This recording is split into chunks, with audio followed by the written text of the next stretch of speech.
As Stephen said, we had the pet service earlier on this morning, and it was just lovely to see all the pets and how much those animals are clearly loved by the people that own them. And it was really sweet, especially to see the children really appreciating the animals that they have living with them. There's been a famous cat in the news lately, in the last couple of days, the cat at number 10 Downing Street. He's a tabby called Larry. He doesn't belong to the Prime Minister, but he's a civil servant with the title Chief Mouser to the Cabinet Office. And one amazing thing about Larry is that he's 17 years old, which is a very good age for a cat. But even that is nothing compared to the average lifespan of a human. One of the saddest things about animals is that their lives are so short compared with ours. So an inevitable part of having a pet is that one day that pet will die and we'll be left with the bereft feeling of losing a loved one. And we experience that bereavement hard, whatever age we are, children, older people, everyone. And just like with human loved ones, people often want to know whether their dog or their cat or their hamster or whatever will go to heaven. Well, that's a question that we're going to look at this morning. Well, first, the question of heaven. Do any of us go to heaven? Well, technically, no. Heaven comes to us. We will be with God in his kingdom in a redeemed world where heaven and earth are one. That's what the reading from Romans was telling us. When God redeems his people, the earth will be redeemed as well. Creation will be liberated from all forms of death and decay and filled with God's glory, just as God's children will. No more suffering, no more tears. And of course, creation includes all the animals. None of them will be fierce or dangerous. They'll be made perfect and filled with God's glory, just the same as we will. And we'll all live in harmony together in a beautiful, renewed creation. But it's not like that yet. We know from our everyday life, don't we, that what we humans do affects the world for good and for bad, and often it affects the world more than we expected. When I was growing up, we tried to use less paper because we wanted to save the trees. So things like plastic carrier bags were a good thing because they didn't involve chopping down trees. We had no idea then that those plastic bags were far worse than the paper ones, for all sorts of reasons. And we're now causing lots of animals to suffer as a result. Conservationists spend a lot of time rescuing animals, saving them from evil that comes directly from us humans. What we do has a knock-on effect on the world, and of course it's not just animals. What we do affects other people too, and can contribute to the evil in the world. Quarrels can blow up into violence. Bad driving can lead to road rage. Greed can tempt people into dodgy, corrupt deals. That's what happened in Noah's day too. People had become violent and corrupt, and that had corrupted the earth. It was no longer anywhere near the beautiful garden paradise that God first created. The earth needed to be saved. Even back then, it needed to be rescued from the evil and the suffering inflicted on it by people who had turned away from God's vision of how the world could be. So God came up with a plan to wash the whole world clean, a plan to save the world by returning it to the formless waters of the void that existed at the time of creation, to undo creation and start again, so that evil would be destroyed and the earth would be saved.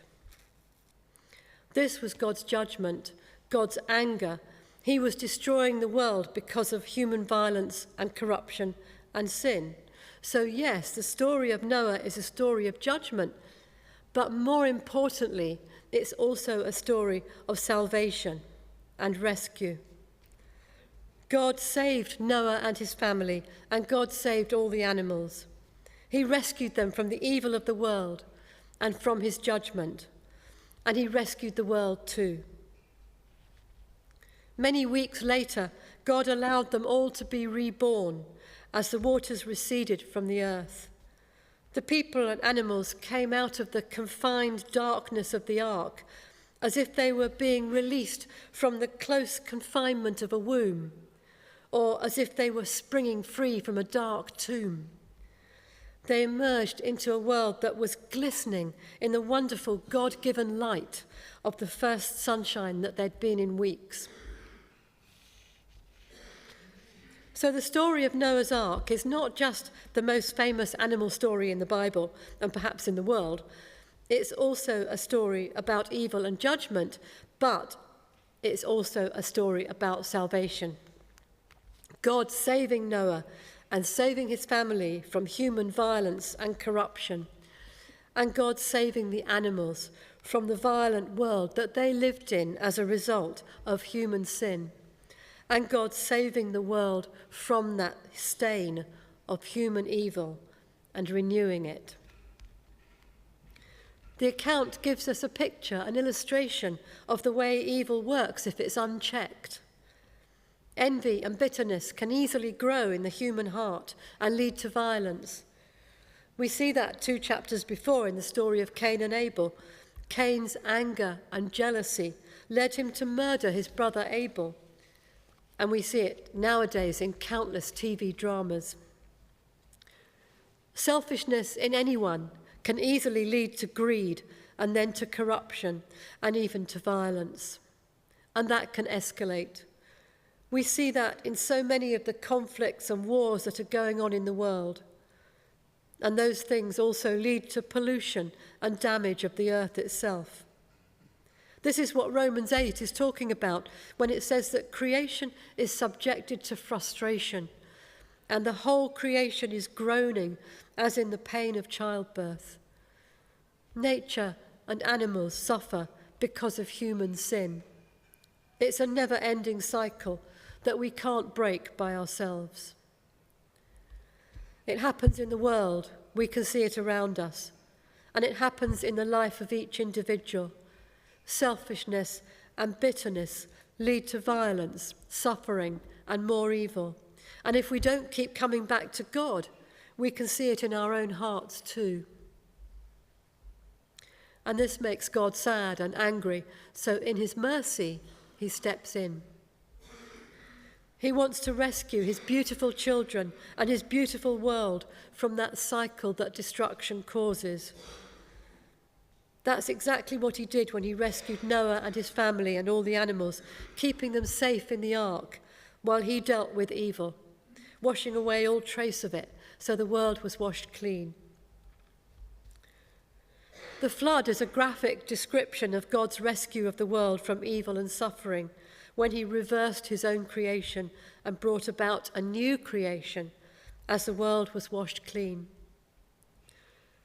In a way, perhaps this story is also a warning that God will not tolerate evil, and God will eventually deal with evil in a radical way.